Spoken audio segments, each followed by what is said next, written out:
अस्सलाम वालेकुम and welcome again to my YouTube channel. हमने ग्रेड 12 या क्लास 12 बायोलॉजी कोर्स शुरू किया है। पंजाब बोर्ड जितने भी बोर्ड्स हैं पंजाब में उनकी जो बायोलॉजी की बुक है ग्रेड 12 की उसके कंटेंट्स में फॉलो कर रहा हूँ। न्यू बुक जो आप लोगों की 2026 में आई है उसके जो चैप्टर्स है वो सीक्वेंस में मैं पढ़ाने की कोशिश कर रहा हूँ। चैप्टर नंबर 1 हम पढ़ रहे हैं और चैप्टर नंबर 1 में ये हमारा लेक्चर नंबर 3 होगा। इस वाले लेक्चर में हमने problems and methods of osmo regulation के हवाले से डिस्कशन करनी है। बहुत ही सिंपल सा लेक्चर है, बहुत ही इंटरेस्टिंग लेक्चर है। मेरे ख्याल में कि आप लोगों के बोर्ड के पेपर में यहाँ से एक शॉर्ट क्वेश्चन आएगा। इस वाले लेक्चर के 3 पार्ट्स है। हमने ऑस्मो रेगुलेशन डिस्कस करना है कि फ्रेश वाटर एनिमल्स में कैसे होता है, मेरीन वाटर एनिमल्स में कैसे होता है और इसी के साथ साथ जो टेरेस्ट्रियल एनिमल्स है उसमें ऑस्मो रेगुलेशन का प्रोसेस कैसे होता है। तो तीनों अलग अलग पार्ट शॉर्ट क्वेश्चंस में आ सकते हैं। आप लोगों ने बहुत ही अच्छे से इसको गौर से सुनना है। लेक्चर शुरू करने से पहले मैं यहाँ पर कुछ टर्म समझाने की कोशिश करूँगा जो कि ऑस्मोसिस डेफिनेशन के हवाले से है। मैंने आप लोगों को लास्ट लेक्चर में भी ऑस्मो रेगुलेशन का डेफिनेशन बताया था, ऑस्मोसिस के हवाले से भी थोड़ी सी डिस्कशन की थी। समझो कि उससे हट कर या उसके साथ मिलती जुलती कुछ बातें, रिलेटेड बातें मैं बताने लगा हूँ लेकिन डिफरेंट वर्डिंग्स में।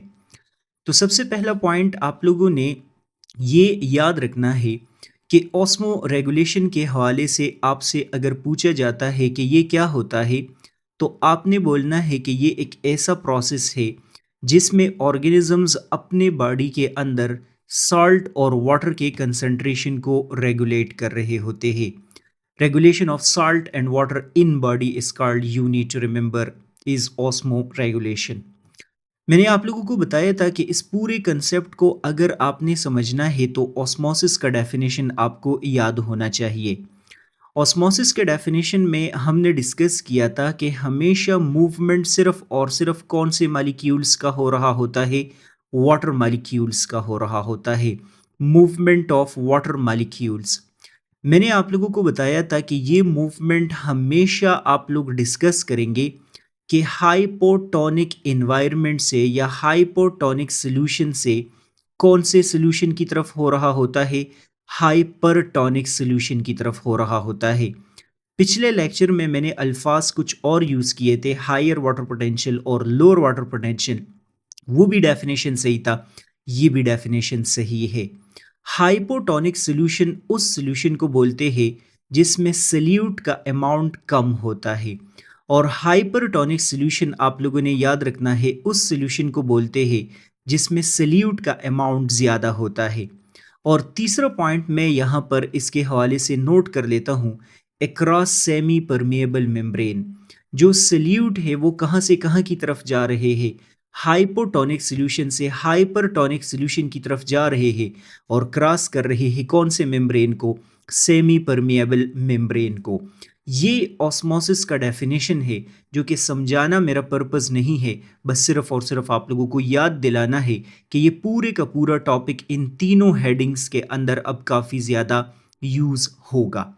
अगर इन केस ऑस्मोसिस का डेफिनेशन का आप लोगों को कुछ भी नहीं पता तो आगे जो मैं रीडिंग शुरू करने लगा हूँ उससे पहले आप लोगों को ये पता होना चाहिए कि वाटर मॉलिक्यूल्स हमेशा कहाँ से कहाँ की तरफ मूव कर रहे होते हैं, हाइपोटोनिक सोल्यूशन से।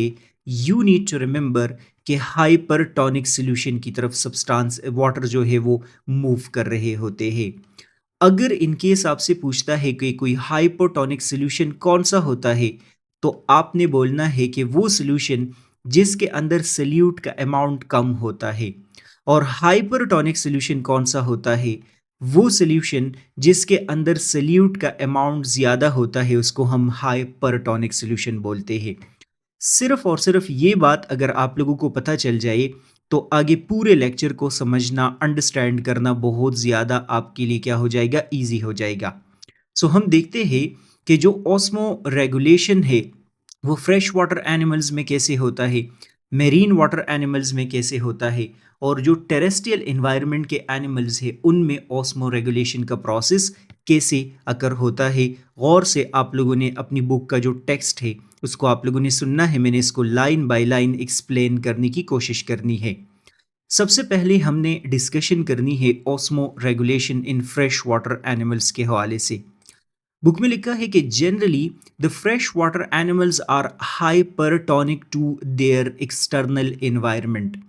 इस लाइन का मतलब है कि अगर इन केस कोई एनिमल हो, कोई ऑर्गेनिज्म हो और वो ऑर्गेनिज्म या एनिमल मौजूद है फ्रेश वाटर में, तो आप लोग याद रखेंगे कि इस एनिमल के जो बॉडीज होते हैं ये हाइपरटोनिक होते हैं और इनका जो एक्सटर्नल एनवायरनमेंट होगा वो आप लोग डिस्कस करेंगे कि हाइपोटोनिक होते हैं।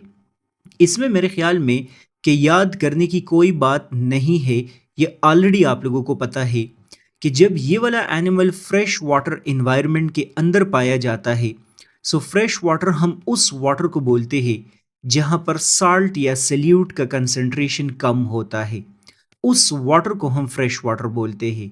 तो चूंकि आप लोग बोलते हैं कि यहाँ पर साल्ट का कंसंट्रेशन कम है, तो एक्सटर्नल इन्वायरमेंट हाइपोटोनिक हो गया और इनके जो बॉडीज है वो हाइपरटोनिक हो गई। सो फर्स्ट पॉइंट यही लिखा है कि फ्रेश वाटर एनिमल्स जो है उनके बॉडीज हाइपरटोनिक होंगे और उनका जो इन्वायरमेंट होगा वो क्या होगा, वो हाइपोटोनिक होगा। It means they have higher solute concentration in their body fluids than the surrounding water. लिखा है कि इनके बॉडी में सल्यूट का कंसंट्रेशन या साल्ट का जो अमाउंट है वो ज़्यादा है, जबकि एक्सटर्नल एनवायरनमेंट में सल्यूट या साल्ट का कंसंट्रेशन कम है। मैंने आप लोगों को बताया कि हाइपोटोनिक बोलते ही इसी सॉल्यूशन को है जिसमें साल्ट का कंसंट्रेशन कम हो, और हाइपरटोनिक उस सॉल्यूशन को बोलते हैं जिसमें साल्ट का जो कंसंट्रेशन है वो ज़्यादा होता है। Water continuously enter their bodies through osmosis, particularly across membrane surfaces like gills. मैंने आप लोगों को अभी आइडिया दिया है कि ऑस्मोसिस के मुताबिक या ऑस्मोसिस के अकॉर्डिंग वाटर हमेशा कहाँ से कहाँ की तरफ जाता है, हाइपोटोनिक सॉल्यूशन से हाइपरटोनिक सॉल्यूशन की तरफ जा रहा होता है। तो इन्होंने भी यही लिखा है कि इन एनिमल्स का जो प्रॉब्लम होता है वो ये है कि यहाँ पर वाटर मुसलसल इनके बॉडीज में एंटर हो रहा है।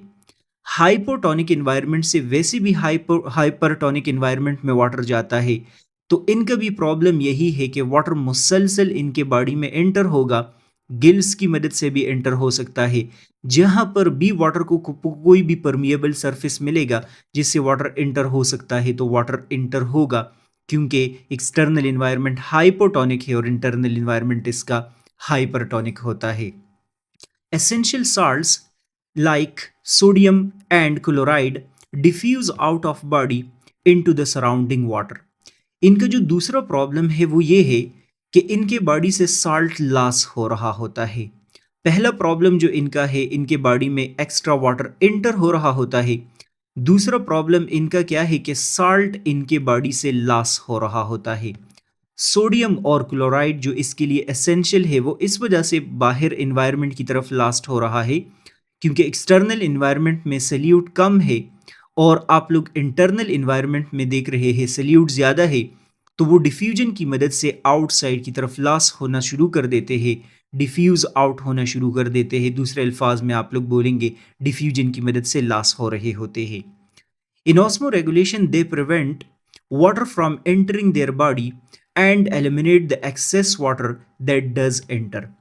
अब आप लोगों ने चूंकि डिस्कस किया कि इनका जो प्रॉब्लम है एक्स्ट्रा वाटर इनके बॉडी में इंटर हो रहा होता है, तो उस एक्स्ट्रा वाटर को बचने के लिए, उस एक्स्ट्रा वाटर से बचने के लिए ये क्या करते हैं ताकि इनका इंटरनल इन्वायरमेंट डैमेज ना हो। बुक में डिस्कस किया है कि सबसे पहले तो ये अपनी तरफ से कोशिश कर रहे होते हैं कि वाटर इनके बॉडी में इंटर ना हो, एक एडाप्टेशन इनके अंदर ये होगा।